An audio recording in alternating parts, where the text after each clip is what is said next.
بسم اللہ الرحمن الرحیم۔ السلام علیکم میرے محترم بھائیوں اور بہنوں، اللہ پاک آپ کو بری گھڑی، برے لوگوں اور بری نظر سے ہمیشہ محفوظ رکھے۔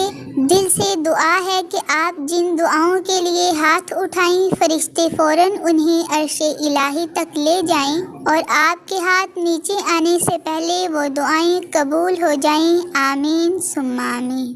ایک مرتبہ سیدہ فاطمہ سلام اللہ علیہا تندور پر روٹیاں لگا رہی تھی اور ساتھ میں آقا حضرت محمد صلی اللہ علیہ وآلہ وسلم کھڑے دیکھ کر مسکرا رہے تھے۔ فرمایا، کیا ایک روٹی میں لگا دوں؟ پھر آپ صلی اللہ علیہ وآلہ وسلم نے ایک روٹی تندور میں لگا دی۔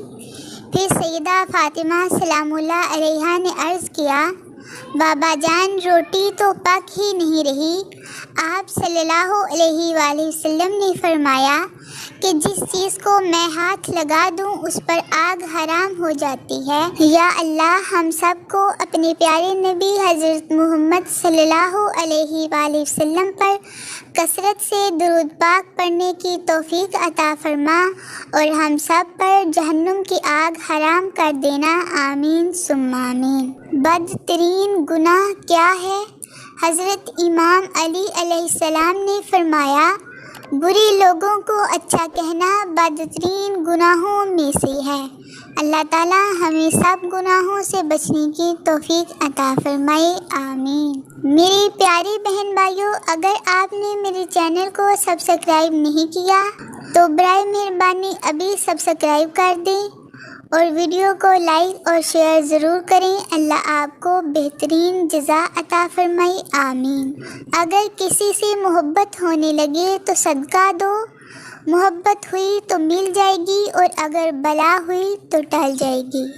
کبھی اپنی زبان سے کسی کے عیب بیان نہ کرو، کیونکہ عیب تم میں بھی ہیں اور زبان لوگوں کی بھی ہے۔ حضرت علی رضی اللہ تعالی عنہ۔ حضرت علی علیہ السلام نے فرمایا، صرف دو لوگ مقدر والے ہوتے ہیں، ایک وہ جنہیں وفادار دوست ملتا ہے اور دوسرا وہ جن کے ساتھ ماں کی دعائیں ہوتی ہیں۔ سبحان اللہ۔